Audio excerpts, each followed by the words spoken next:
Welcome to Between the Lines and happy International Women's Day. In this month's episode, Ayesha Khan discusses her book, The Women's Movement in Pakistan, Activism, Islam and Democracy. Interviewing Ayesha is IDS fellow Maritz Tadros. Delighted to be here to celebrate with you International Women's Day. There is certainly a great deal to celebrate, but a great deal to also be wary and cautious of. The struggle for achieving gender balance in our world today is alive as ever today as it was 100 years ago. Now, a key feature of ensuring a better gender balance is women's political participation. One of the things that Ayesha Khan's new book focuses on is women's participation in social movements in Pakistan. And this is particularly important because this study shows in very clear terms what the women's movement has contributed to in women's rights, in more humane societies, and in challenging the state where its policies would incur massive hardship onto the population at large, not just for women.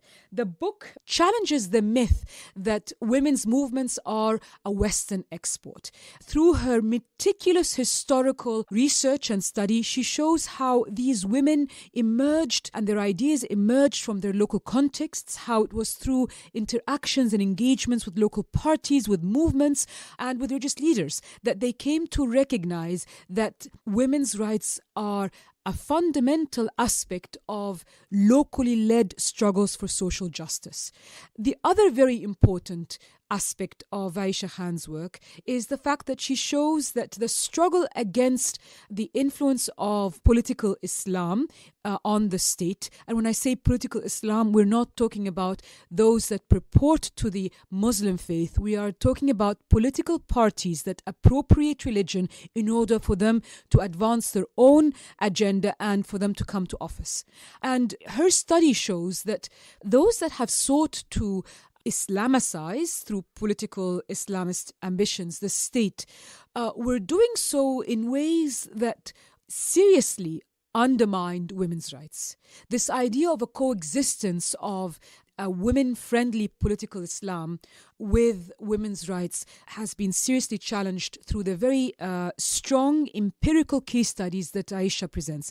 Her intention is neither to vilify those that support these movements nor to condemn them. Rather, it is to show that the impact of their struggles, if you like, or the impact of their lobbying on women's rights and human rights more broadly has, in the case of Pakistan, been very detrimental. I think what you will find particularly interesting is that it is very meticulously documented. The case studies are powerful and it is not verbose. She gets to the point clearly, lucidly, and with the evidence to back her cases. I hope you enjoy it as much as I have.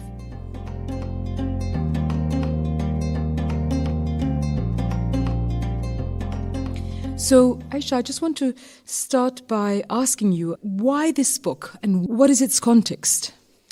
I think there are two main reasons. First of all, I felt that the way in which history is written in Pakistan is very controlled by the state, and a lot of the alternative discourses and dissident movements never make it into the history books. So I felt that the younger generation in Pakistan really needed to know what was the struggle that women had been involved with for the past 40 years.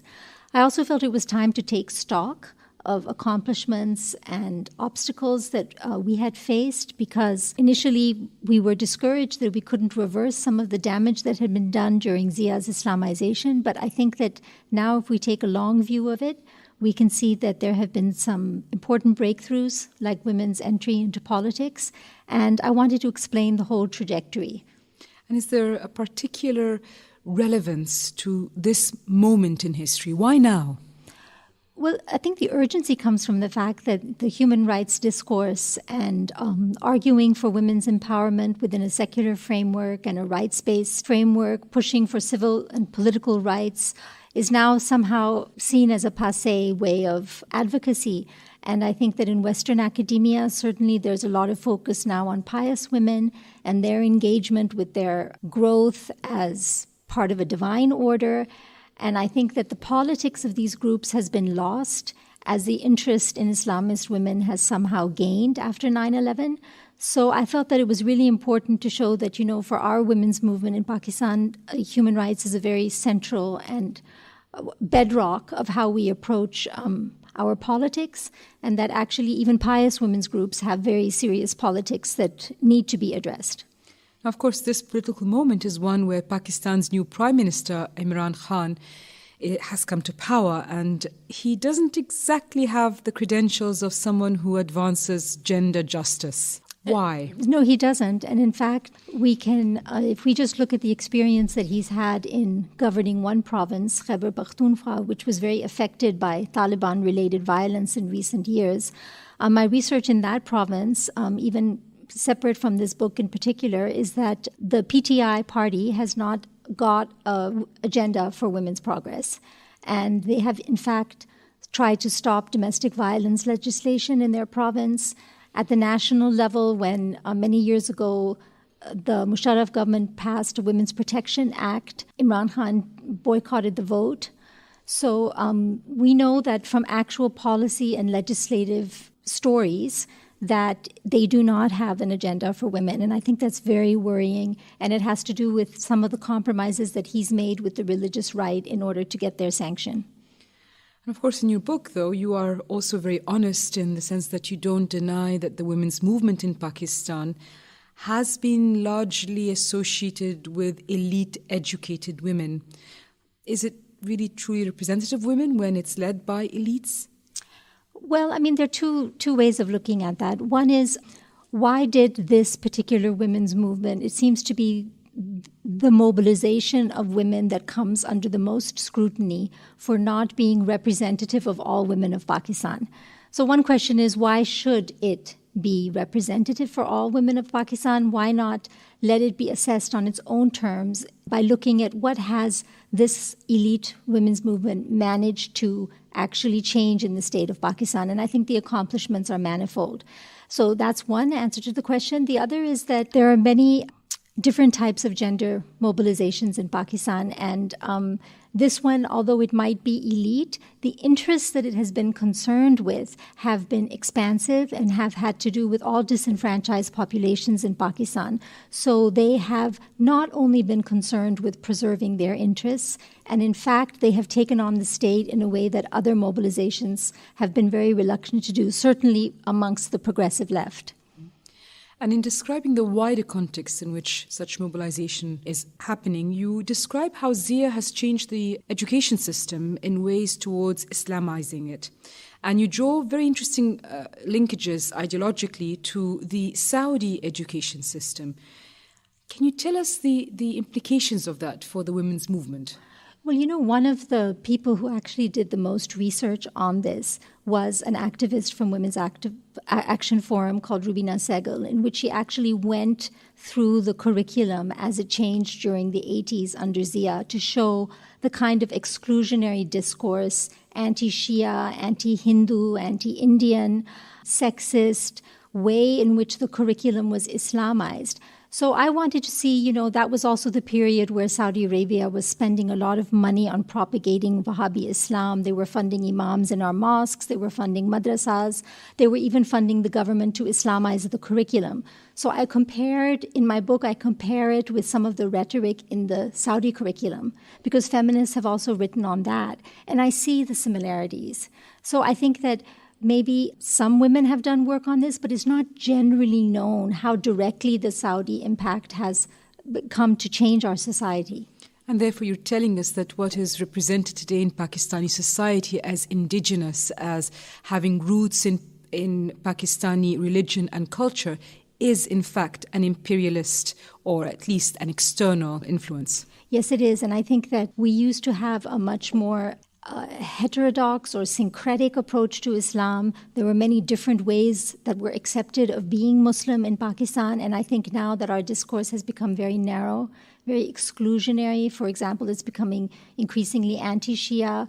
Ahmadis are vilified the way they used to be. Our blasphemy laws, people are now taking it into their own hands to kill people who they think have committed blasphemy, and public acceptance of these kinds of vigilante acts has grown. So the the Islamization process has changed us as Muslims. And in your book, you talk very powerfully about how the feminist movement wasn't just advancing the rights of women, but it was talking about inclusive democracy more broadly. Yes, and I think it took a while for the women's movement to get to that point. Because first when it arose in response to General Zia's rule in the 80s, yes, it was pro-democracy, but the women's movement kind of lost its bearing in the 1990s when we had a series of weak civilian governments that weren't able to effect much change. So when General Musharraf took over in 2000 or late 1999, there were some activists who even thought, okay, maybe this might be better if he's progressive and pro-women. But we learned very fast that that was not the case, that there was no shortcut, and that if we were to achieve our rights, it had to be done by having a democratic order and also having a very substantial women's representation in the political order, not only in the assemblies, but also in political parties. And I think that's become like a major focus now of the movement. So in looking across at least 45 or 50 years in Pakistani history, perhaps even more, doing this very, very detailed and in-depth historical overview and analysis, what surprised you most? You know, what surprised me was how the performance of women once they got into the elected assemblies, which was the result of a long campaign by activists to get a quota for women in the assemblies. What surprised me most was how vindicated the women's struggle was by the performance of the women in the assemblies. Because they addressed women's issues, they pushed for a whole slew of legislation that has been very important. And of course, detractors will say, well, implementation of new laws is another thing, but maybe we shouldn't be too impatient and expect everything to fall into place right away. But I think that definitely the campaign for women's political inclusion has so far reaped great benefits for women. Can you give us some of the practical examples of the benefits that such political inclusion has reaped for women? Well, first of all, acting within the assemblies, even women on reserve seats who were literally handpicked by their parties. They have pushed pro-women legislation. We have domestic violence laws. We have laws against sexual harassment, against customary practices that are anti-women. We also had, prior to the legislative assemblies, we had a 33% inclusion of women in local government. And many of the women in local government, which I learned through researching my book, came in because they were part of the campaign for women's restoration of a quota. So they were actually very proactive on women's issues. They were aware, and they worked very hard, which is one of the reasons actually why it appears that that quota was subsequently cut in half. So they were not just token women? Not at all. Very hardworking and conscientious. Of course, looking back at the very rich interviews, you interviewed a broad spectrum of women and men for this book. Can you tell us about your favorite quote or favorite passage, something that particularly moved you? While I was writing the book, I kept thinking about a handwritten note that my mentor was a lawyer called Shelley Zia, and when we were trying to get the Islamabad chapter of Women's Action Forum to join in the declaration that we as an organization stood for a secular state, she had handwritten some notes for me to take to a meeting that she couldn't attend. And I think about it often because she said in those notes that, you must tell the people at the meeting that even if we cannot achieve that goal today, it is important because it shows future generations that we don't always have to think of justifying or framing our demands in terms of religion. And even if it doesn't work now, it might have some benefit in the years to come. And I think that's also how I think about my book, that even though this discourse might be somewhat sidelined now in favor of a stronger politicized religious discourse, maybe the younger generation over time will begin to see the value of a rights-based secular discourse. That's particularly interesting at this moment in time when we do see a marginalization, a sense of, this is not as powerful as mainstream in Pakistan as it is in other parts of the world, and as it's happening, in other parts of the world. At this moment in time, you have a sense of this is not just for the present, but for the future. how would you want the knowledge and the experiences and encounters that you cover in this book to influence the future? I think it would be really, really valuable if this book was used as a reference, not only for what women have achieved, but a different way of framing our history. That if we can start, making the case for looking at history from the perspective of women, and that a women's version of our history is as valid as any of the ones that are written by men in powerful positions today, I think that will be something very important, and especially for our young people, to have this as a reference. Do you have any one final word you would like to say for why people really should read this book?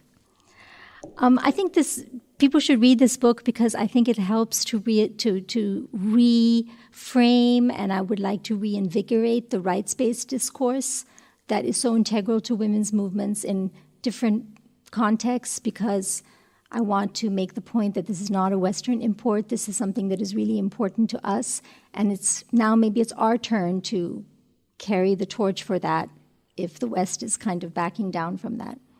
Thank you very much, Ayesha. I certainly very much look forward to sharing this book across the board. And I know that it has lessons that are important for all those that are engaging with all kinds of activism in Pakistan, all those that want to look at the history of Pakistan through the lens that you provide, but also beyond, all those that are interested in any justice movements worldwide. Thank you very much. Thank you. Thanks for listening. If you like this, then please subscribe and share. Between the Lines is a monthly podcast published the first Wednesday of every month. It's brought to you by the Institute of Development Studies. Follow us on Twitter at IDS_UK or visit ids.ac.uk.